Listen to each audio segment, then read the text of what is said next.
5e partie de notre série de hors-série consacrée aux véhicules automobiles. Ça va se passer avec Stuff, une fois de plus.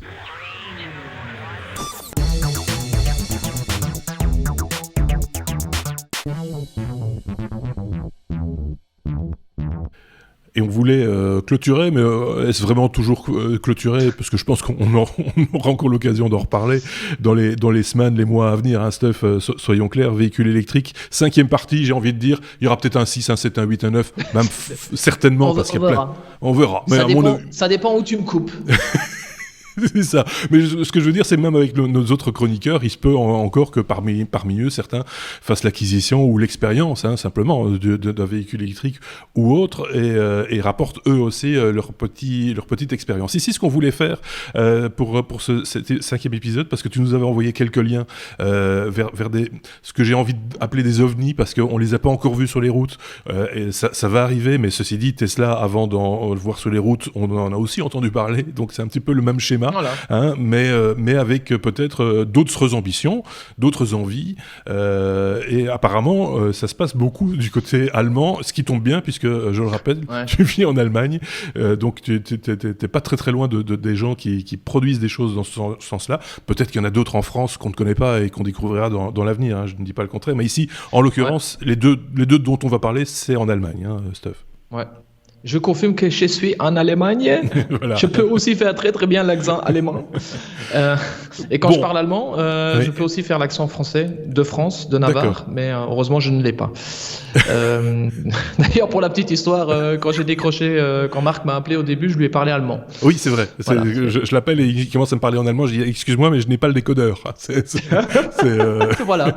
Donc, oui, on va parler de deux boîtes qui sont assez sympas. Une qui est à Aix-la-Chapelle, donc juste à côté de chez moi et puis juste à côté de chez vous aussi. Ouais. Et donc en allemand Aachen.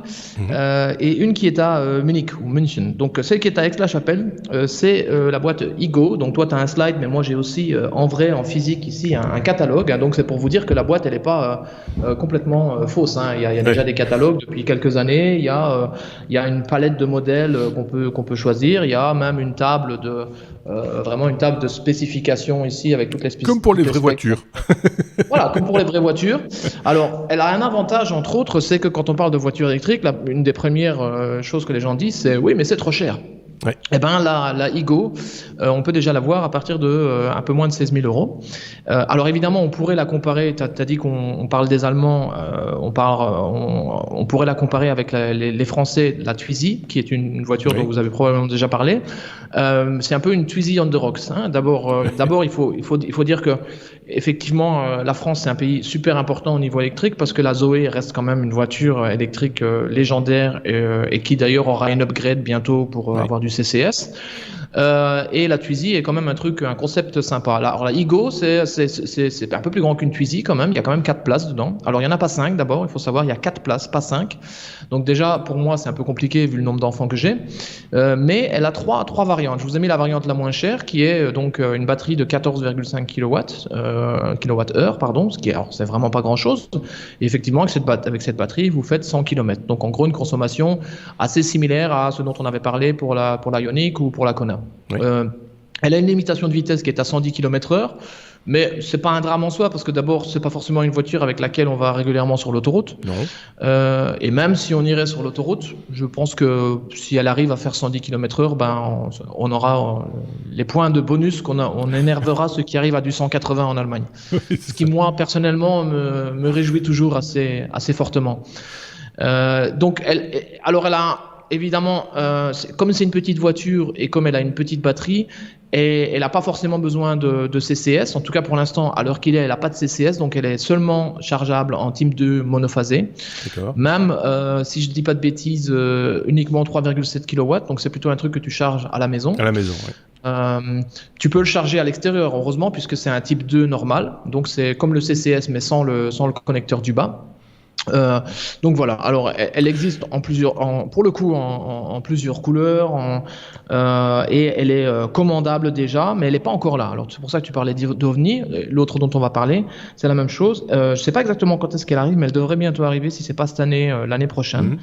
C'est Attends, parce qu'on voit pas bien, c'est une 2 places en fait, si j'ai pas de bêtises. Ça ressemble. C'est 4 en fait, il y en a 2 derrière en fait. Bien serré alors, il faut se dévisser les choses. Si tu regardes d'autres photos, alors je t'ai envoyé qu'une photo là, mais moi j'ai d'autres photos. Ça fait plutôt penser à une Smart un peu arrondie. Il y a quand même un peu de place. Je sais pas là si vous voyez un peu, il y a quand même un peu de place. C'est vrai. Il peut y avoir de la place. Donc quand il y a que 2 portes évidemment, mais.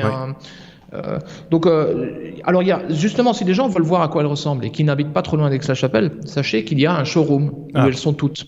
Donc c'est une voiture qu'on peut déjà voir. Je pense qu'on doit pouvoir la test driver aussi, même si je l'ai pas déjà fait. Igo ne fait pas que la Igo Life, ils ont aussi plein d'autres concepts, notamment un bus. Un espèce de minibus. Ils ont aussi, c'est un peu le même professeur, c'est-à-dire c'est le professeur Chou. Qui vient de l'université de Aix-la-Chapelle, qui avait aussi démarré cette boîte qui s'appelle Street Scooter, qui en gros ont fait des espèces de camionnettes pour la poste. Et donc la poste en Allemagne très souvent sont électriques. Donc petit véhicule, ça on en avait déjà parlé avec Aurélien, donc ça c'est bien pour la masse, c'est pas trop massif, ça n'est pas trop lourd, donc ça du coup on gagne un peu en autonomie, en consommation, c'est un petit profil urbain on va dire, voiture de ville pour les petits déplacements, c'est bien, c'est un beau concept, plutôt une bonne bouille. Enfin, chacun appréciera, ça c'est une question de goût. Et puis là dans le slide je vous ai mis que la petite, mais donc c'est la Igo Life 20, mais il y a aussi la 40 qui en gros coûte 17 400 €, mais qui a une batterie un peu plus grande, donc qui permet de rouler un peu plus loin. Quand tu dis ici par exemple la Igo Life, celle que tu nous as présentée, 15 900 €, on va être un peu, on va parler un peu pognon, mais c'est avec ou sans prime? Il y a une prime encore là-dessus ou pas? En Allemagne. Alors, une très bonne question. Je pense qu'il doit y avoir la même prime en Allemagne de 2 000 €. Je vois pas pourquoi on ne l'aurait pas, en fait. La seule limitation au niveau des primes dont je sais, c'est des fois, il faut que les voitures soient dans le catalogue. Alors, du coup, on peut jamais te dire si la prime est là tant que la voiture n'est pas vraiment en vente. C'est ça. Voilà. Et derrière, je vous ai parlé de la Igo Life 40, mais il y a aussi une Igo Life 60 qui, elle, est à 19 900 €, donc toujours en dessous de 20 000, et qui permet de rouler ici plutôt 150 km. Donc c'est déjà un petit peu plus sérieux. Donc cette voiture existe en trois modèles avec 3 batteries différents.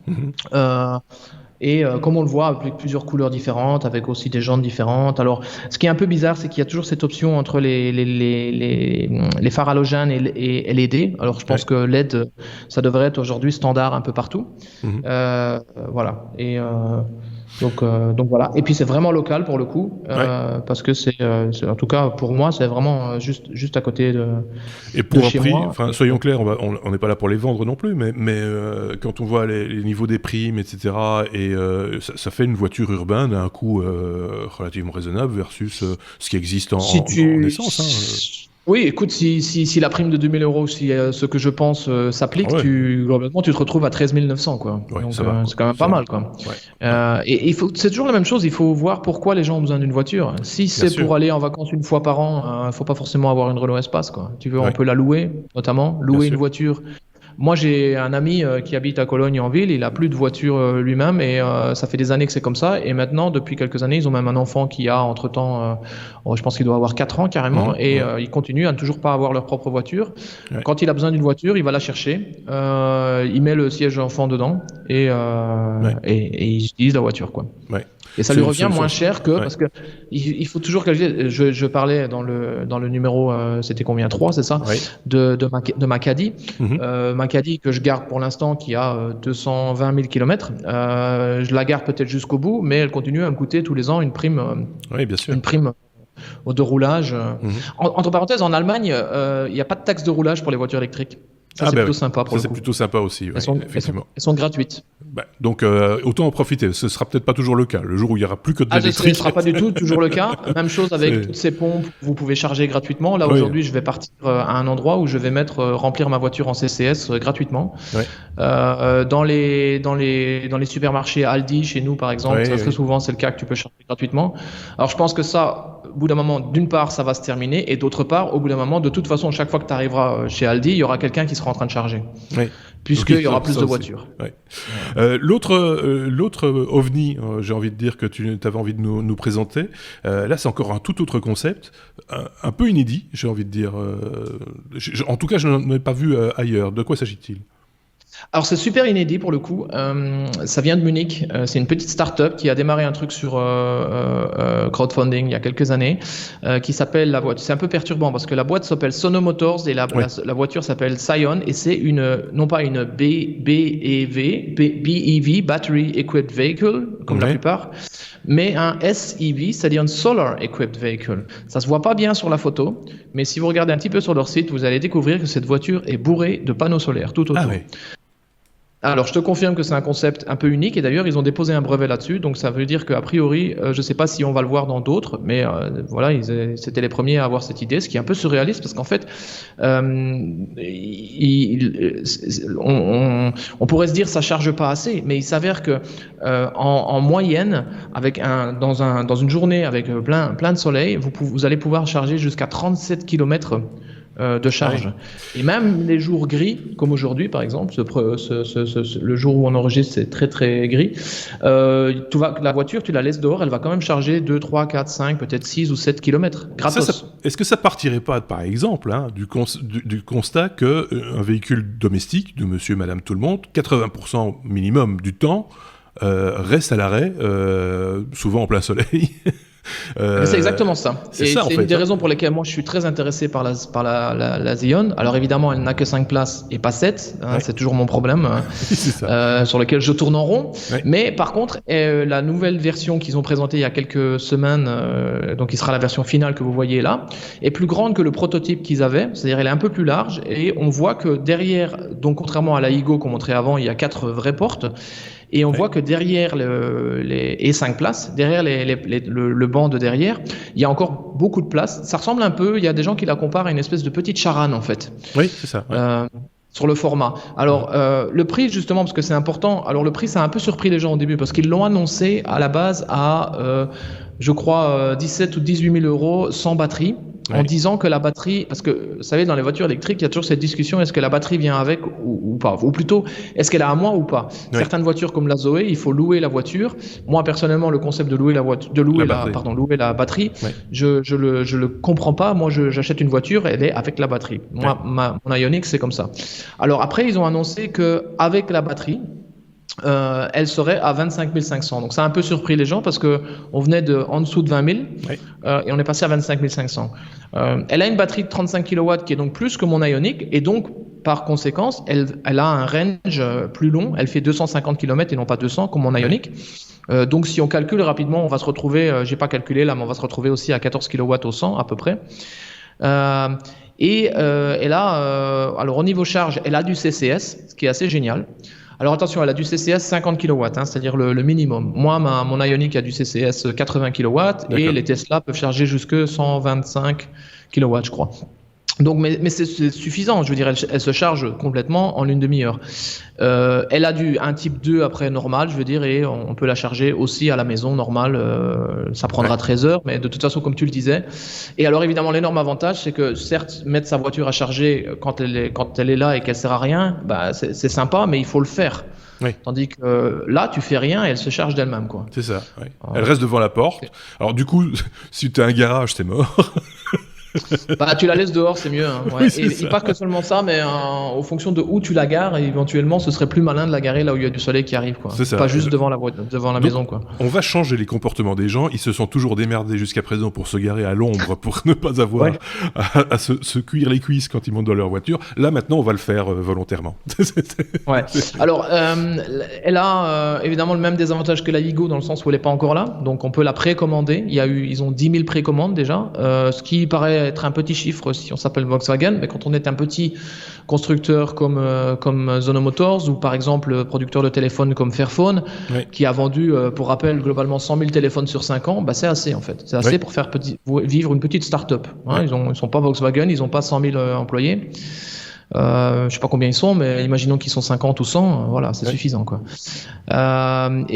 Donc, mais par contre, alors, ils avaient annoncé à la base qu'elle serait produite fin d'année, fin de 2019, et là, ils ont dû récemment annoncer que finalement, ils repoussent de 10 mois, ce qui fait un peu mal, mais c'est comme ça, parce que ils ont notamment, entre autres, annoncé leur partenaire pour la production. Alors ça, c'est quelque chose de très important. Elle sera produite en Suède, à Trollhättan, je crois que ça s'appelle, ou plutôt sûrement en Roland Leher, je pense, Trollhättan, qui est en fait l'ancien constructeur l'ancienne usine où on construisait les Saab. D'accord. Alors quand on sait que Saab veut dire supérieur aux autres bagnoles, on se dit que c'est pas mal comme comme nom de renommée. Je veux dire, Saab n'est pas connu pour avoir construit des voitures de merde. Donc, c'est du solide. À l'origine, Saab construisait des avions, si je ne dis pas de bêtises. Et donc, ils avaient je savais pas. En tout cas, et du coup, écologiquement, c'est pas trop mal non plus parce qu'elle va être construite là-bas, en Suède. Il y aura une option pour aller la chercher soi-même là-bas en Suède. Alors, je ne sais pas si ça veut dire que les autres options seront payantes, mais ça pourrait faire un trip sympa vers la Suède. Pourquoi pas. Tu sais, comme moi, j'ai pris 6 heures pour aller chercher mon Ioniq. Alors, s'il me faut 60 heures pour aller chercher ma Xeon, mais ils vont quand même la livrer dans le nord de l'Allemagne, donc tout simplement avec un petit peu de bateau, et du train.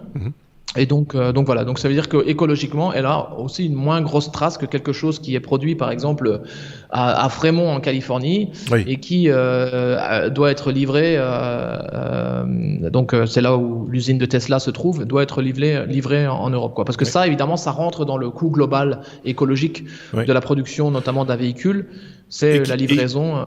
Et qu'il n'est pas facile non plus à définir, parce qu'on sait bien que dans l'automobile, il y a beaucoup de sous-traitants également qui fabriquent des pièces spécifiques et qui doivent être acheminées sur le lieu de montage, sur les plateformes de montage, etc. Donc c'est quand même très très difficile. Il faut vraiment avoir un nez dedans pour savoir exactement quels sont les coûts liés au transport et autres, quoi. Tout n'est pas fabriqué au même endroit.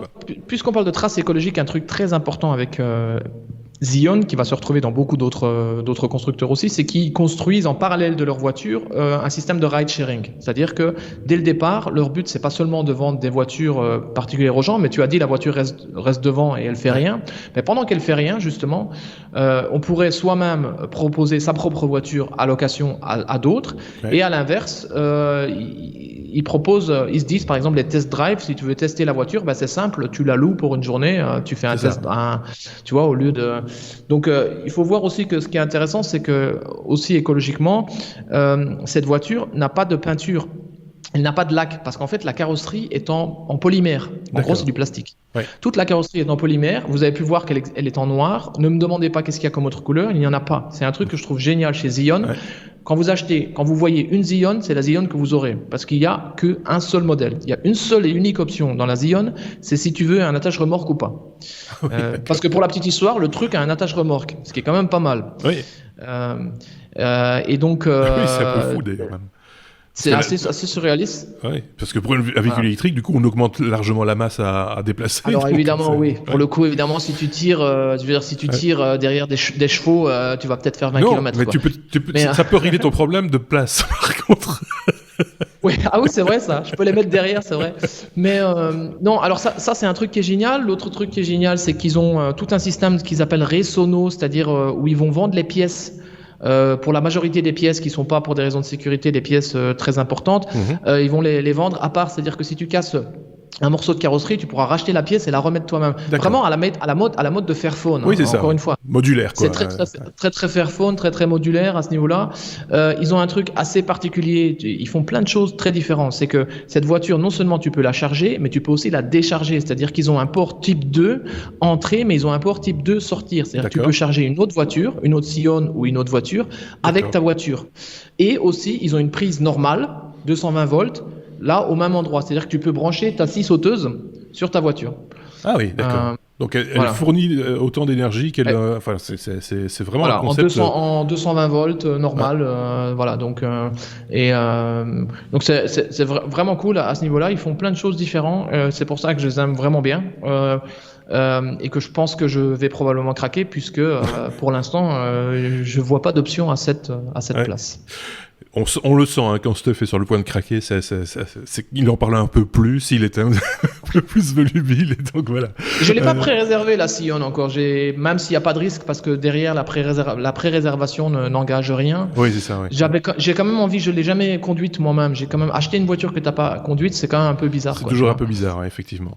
Voilà. Pour conclure, peut-être les autres options que tu as écartées, mais qui restent quand même des options intéressantes pour certains, sans doute.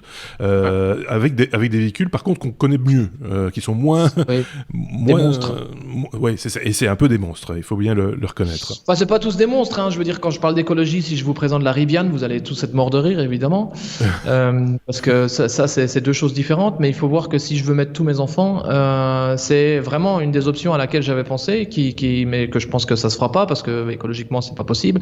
La Tesla Y, en fait, alors j'ai été agréablement surpris de la Tesla 3, et en gros la Tesla Y sera comme une Tesla 3 mais un peu plus grande. Non, c'est juste ça. Ouais. Et comme j'étais surpris d'être agréablement surpris de la Tesla 3, je me suis dit peut-être quand même la Y, mais après j'ai vu le prix, j'étais tout de suite moins emballé. Ouais. Et puis il reste le fait que je continue à adorer ma Volkswagen Caddy, que Volkswagen est toujours pas à même de faire une Caddy électrique, alors qu'en fait ils les vendraient comme des petits pains, parce que la Caddy c'était un prix, un rapport qualité-prix imbattable.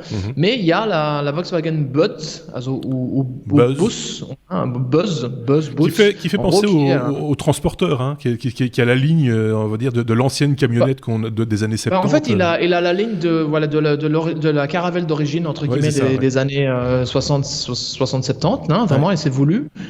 Alors je sais pas combien de personnes pourront rentrer là-dedans, mais au moins 6, j'imagine. Oui, j'imagine.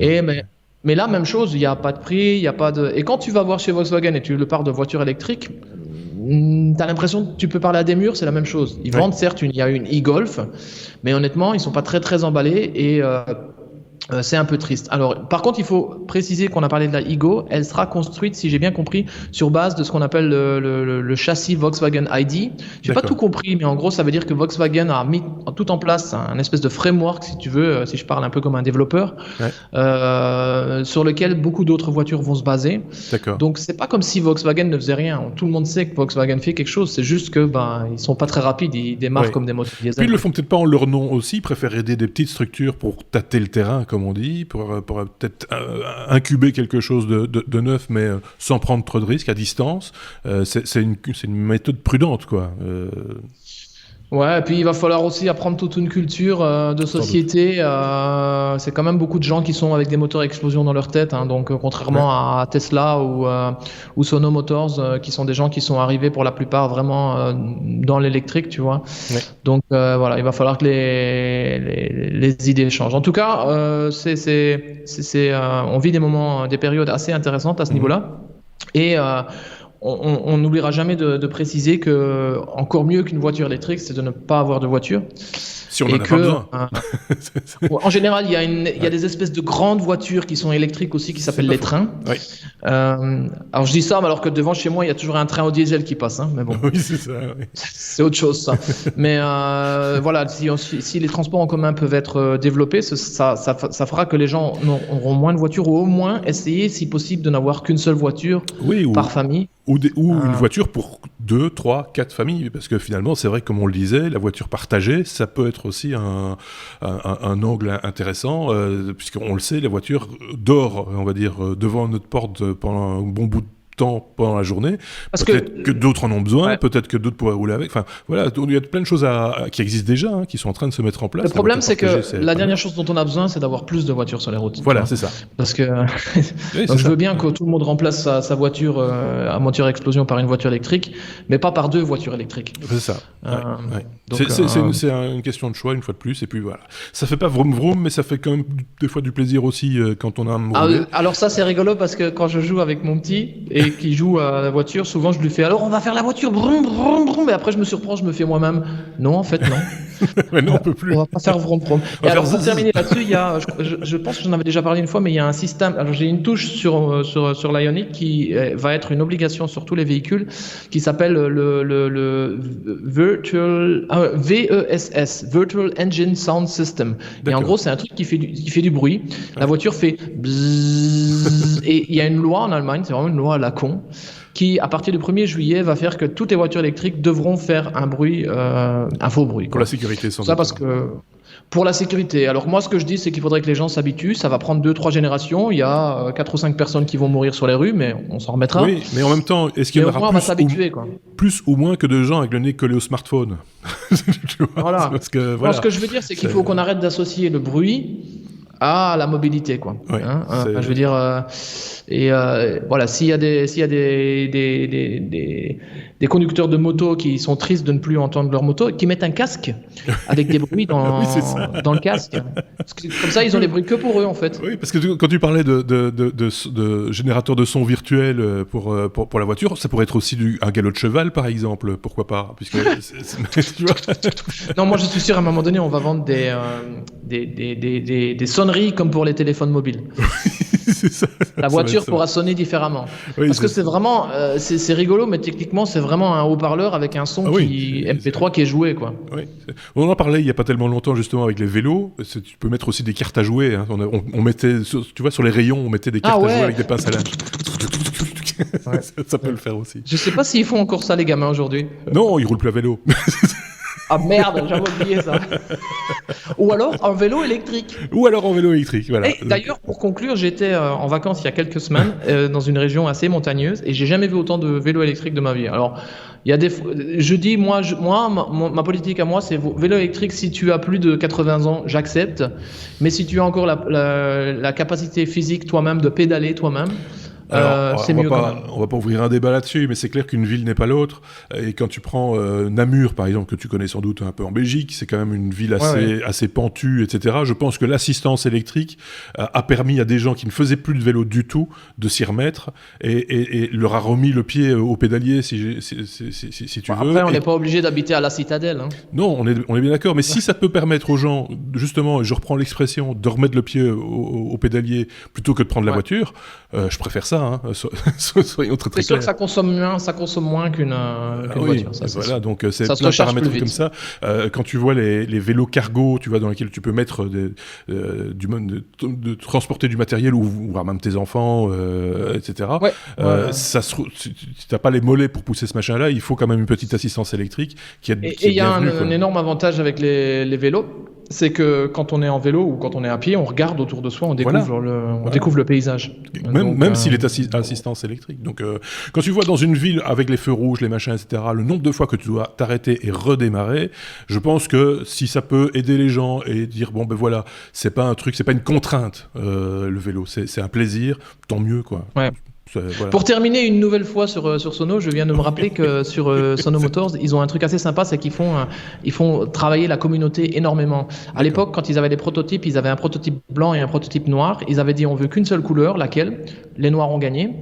Récemment, ils ont des jantes qui sont des jantes qui ne sont pas en alu, mais qui sont vraiment en acier. Alors on pourrait se dire que c'est moche, mais non, en général c'est moche, mais eux ils ont fait des belles. Et ils avaient 3 couleurs, ils ont demandé quelle couleur vous voulez à la communauté, même chose, la communauté a décidé. Donc ça c'est vraiment sympa. Notamment les test drive, ils ont eu des retours de gens qui ont dit ça et ça. Le clapet de chargement, ils l'ont changé par exemple. Oui, c'est ce que je disais. Quand Stuff est intéressé par un produit, il est atterrissable. Ah non, mais le truc c'est que Sono Motors c'est vraiment différent, quoi. Ils font plein de choses très bien en fait. Voilà. On mettra les liens évidemment, comme on le fait chaque fois, en description de cette vidéo sur notre blog lestechno.be. Merci également à ceux d'entre vous qui s'abonnaient à notre chaîne YouTube. Merci également pour mettre les pouces vers le haut. Ça nous encourage aussi, ça nous permet de nous faire connaître également mieux. Si ce type de contenu vous intéresse encore plus, n'hésitez pas à le faire savoir. On réfléchira à mettre des trucs en place en plus avec Stuff, avec d'autres chroniqueurs qui s'intéressent également au sujet. Merci en tout cas de nous avoir écoutés, d'avoir suivi cette série de hors-série. Il y en aura d'autres, j'en suis certain, parce qu'il y a plein de choses qui se font et qui sont à découvrir et qu'on aime vous faire découvrir également. Merci Stuff, à très bientôt. À bientôt. Ciao, ciao.